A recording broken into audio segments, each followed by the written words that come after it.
now it's really not about this is a Bollywood movie or it's a Collywood movie or it's a Tollywood movie or a Sandalwood movie. It's a movie. And it's a great story being told that actually saves Indian theatres. Because there aren't that many countries in the world with that many languages. And if everyone's going to watch movies from all languages, you have that many options to screen in a multiplex, right? Which is great.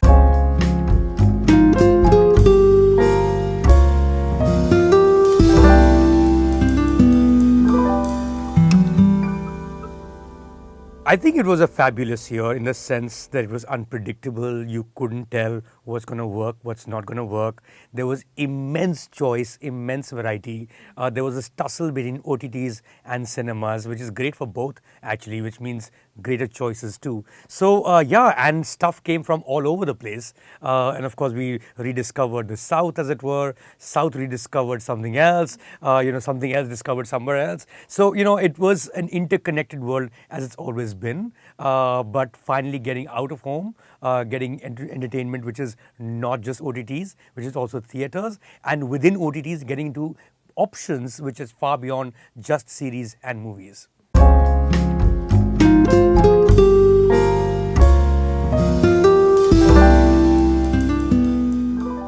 Well, I think what became quite clear to a lot of people is movies is not a necessity, right? So you need to create that necessity, that need to get out of home, especially when you've spent 18 months watching everything in your OTT platforms, whether it's on your mobile phones or on your home screens, right? Television for that matter. So I think spectacle does that. It sort of drives you to get out of home because that you believe is something you can't catch at home in the same way. The theatrical experience, the collective awe of the big scale visual. And I think Brahmastra sort of did that for Hindi films. They're much needed, big numbers for Bollywood in the sense of creating a spectacle that was absolutely unparalleled.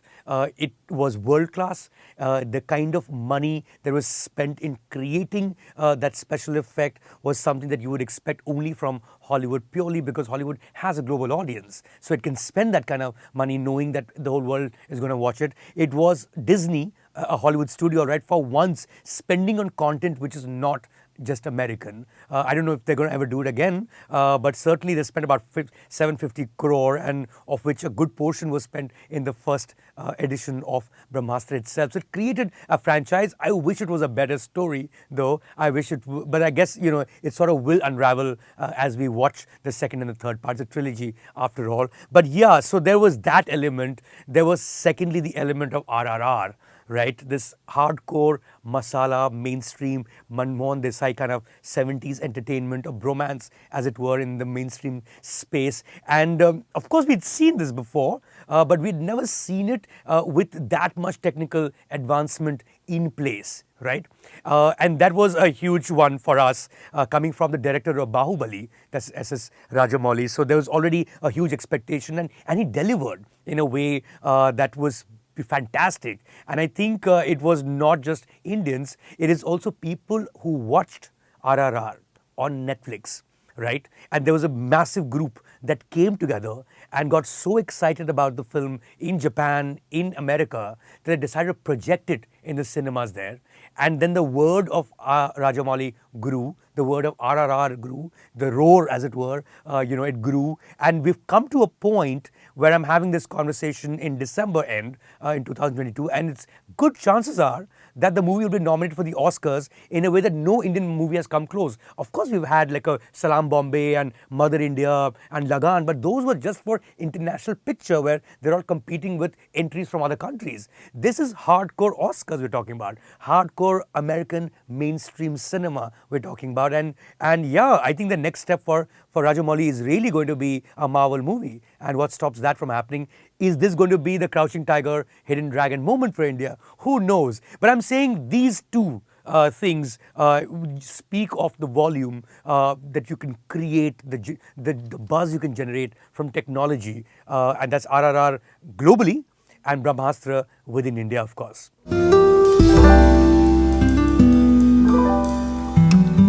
It will always be about the stories, right? It will always be about the worlds you explore, and that is what movies do. They're escapism to start with, and escapism comes from engagement. You are into another world that you're not part of, and of course you use technology and what is called magic of the movies in order to tell that story, and that hasn't changed, and that will never change regardless of which year we're talking about.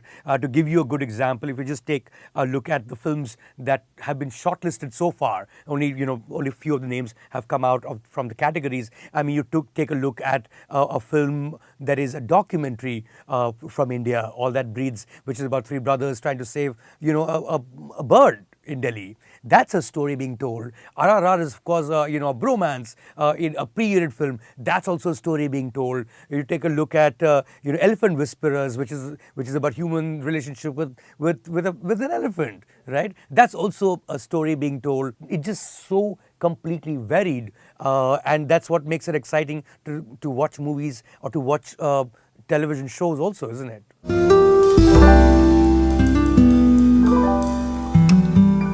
Well, social media is effectively a lot of people with a lot of voice, right? How seriously you're going to take each and every voice depends on the quality of that voice. How important is every opinion depends on how much perspective there is in that opinion for you to follow it, right? And it's always going to remain the case. And there's a lot of unemployment in the world, certainly a lot of unemployment in India. So it's going to create a lot of junk voice also, because you're just saying it because you want to say something. You feel really important. You want to tag. So I think so far as pop culture is concerned, or cinema is concerned, or shows are concerned, it helps in building a buzz and it helps in destroying a buzz as well. But the proof will always be in the pudding and its eating of it. The proof will always be in the picture.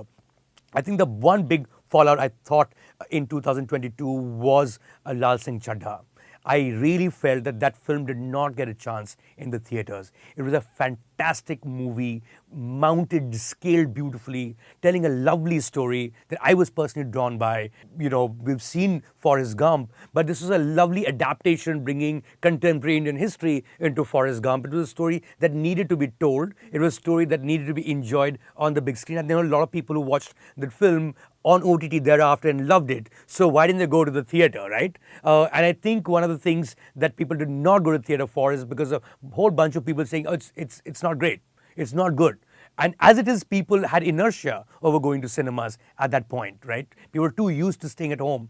I think that movie did not get a chance as a result of all the rubbish that happened. But I really hope that's not the case in the future.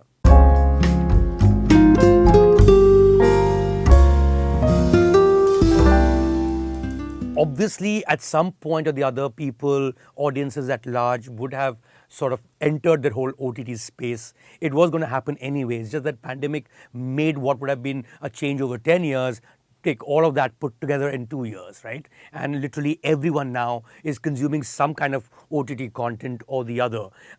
Most of it, I suspect, is television shows, right? It's long form content. That's where we are. And that's where we should be, because that's what the format is best suited for.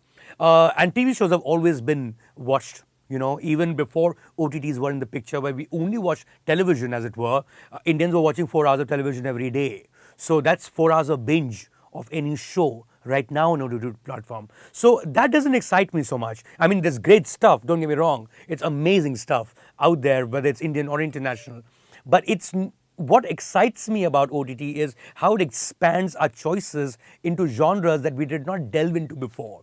For instance, stand-up comedy, right? I mean, if you take a look at Zakir Khan's Tathastu, now that's just pure and simple storytelling, but it's also stand-up comedy, taking it one notch higher, because that genre now is in that state where it can go beyond just joke telling. And I love that piece of content from 2022, which is an Amazon Prime Video. You take a look at Indian Predator series that Netflix did, which is basically a bunch of stories about real-life crimes happening in big cities, whether it's a Delhi, whether it's a Nagpur, whether it's a Bangalore, and it just shakes you up, because these are, of course, reported stories. You've read about them, perhaps, in the news media, but when it's all put together in a in a fantastically formatted, storytelling method, which is pure documentary mini-series style, you're drawn to it, right? And this is documentary per se is not a genre that Indians have been used to. We did not. I mean, you take a look at something that happened actually last year, which was the documentary on Leander Pace and Mahesh Bhupati's life, right? Which Ashwini Iyer Tiwari and Nitesh Tiwari, hardcore Bollywood filmmakers, made. Now you take that and then you just see 2022, you see Neeraj Pandey, one of Bollywood's top filmmakers, making an entire documentary mini-series on the India-Australia Test series. As it is, cricket is something we're fascinated by. Test cricket, not too many of us watch. And then if it's formatted into entertainment of a kind which is storytelling, film storytelling, but in a documentary form, that's what OTTs have done. They've brought a certain money or exposure or investment into stuff that network television would not have done because they didn't see numbers in it. Now you can see subscribers in it. And of course, cinema was not capable of, because you can't watch a mini series on a cinema screen for too long. So I think what excites me about OTT platforms, besides the long form content, and that's great too, is the newer things that we're getting exposed to in terms of genre. So yes, I think to me it was the year of the non-fiction, primarily because of OTT platforms. So whether it's a stand-up comedy, I mentioned Zakir Khan, or it's a documentary series, I mentioned Indian Predator, which is on Netflix, or Neeraj Pandey's Bando Mein Tha Dam. These are things that I'm happy we caught, and I hope we see more and more of this kind of entertainment.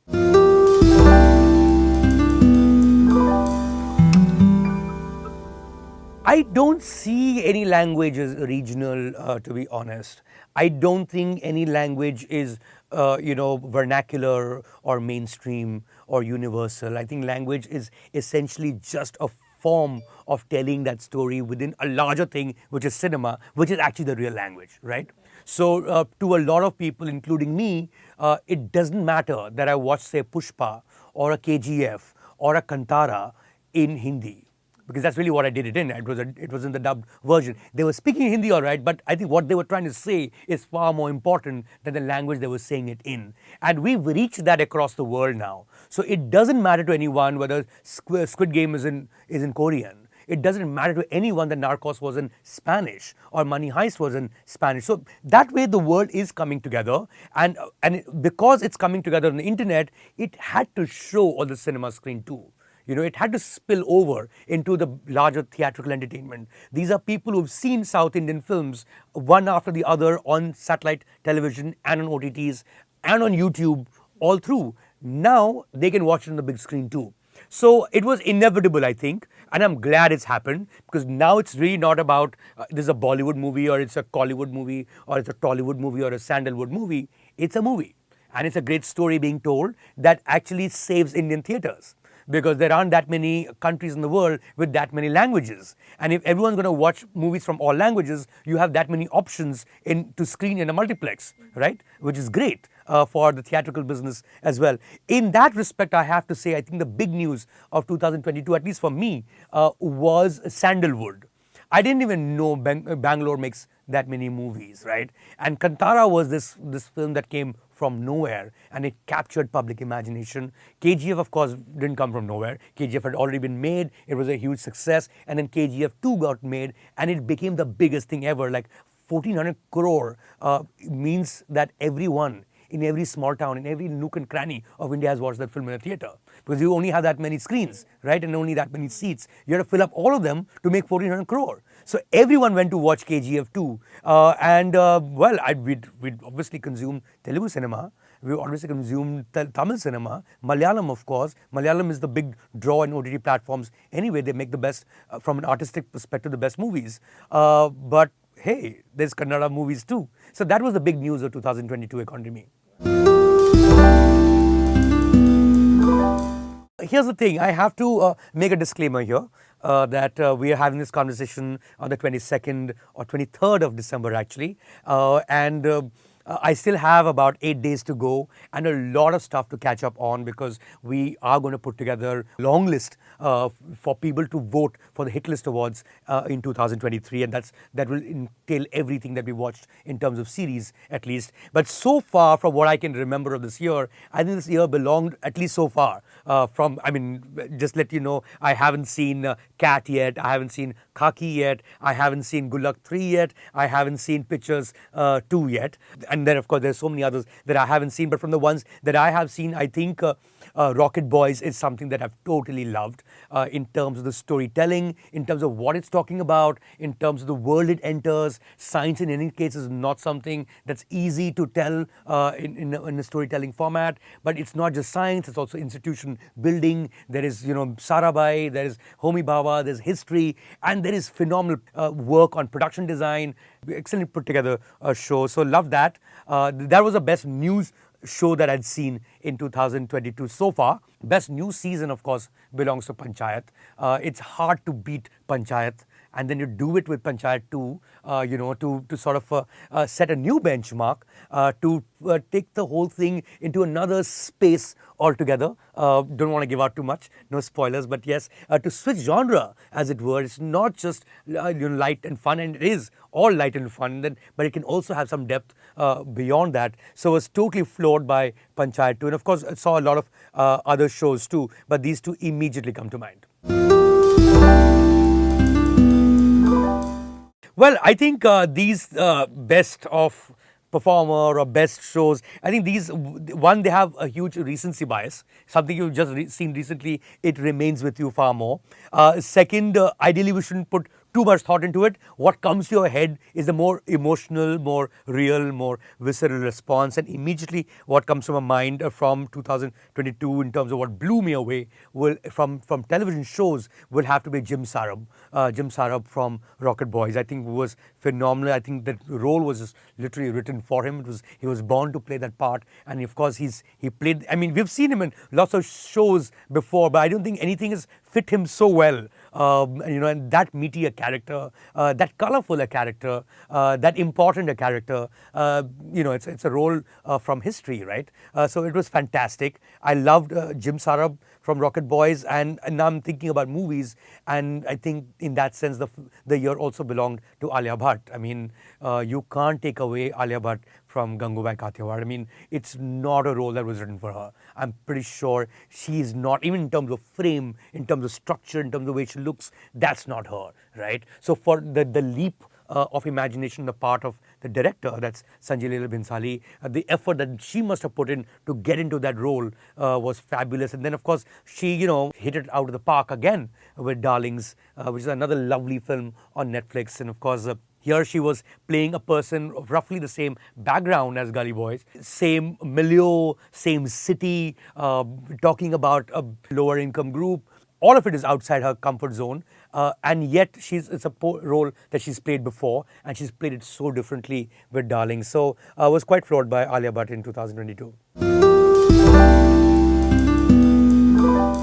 Well, I think it's impossible to predict exactly what to look forward to in a given year, given that on any given year, the best content is usually something that was unprecedented. No one expected it. And isn't that the fun of it anyway, right? But given what we know, basis that, something that I've been looking forward to watch are actually the documentaries that were award-winning in 2022. It was the year of Indian documentaries, right? Here we had All That Breathes, which won the top prize at Cannes, right? Shaunak Sen's documentary film, which then later got shortlisted for the Oscars. As we speak, good chance that we're nominated for the Oscars as well. Not on an OTT platform yet. Would love to catch that one, which is set in Delhi. There is the film called Writing with Fire that was nominated for the Oscars in 2022, which is about a group of women journalists in rural India.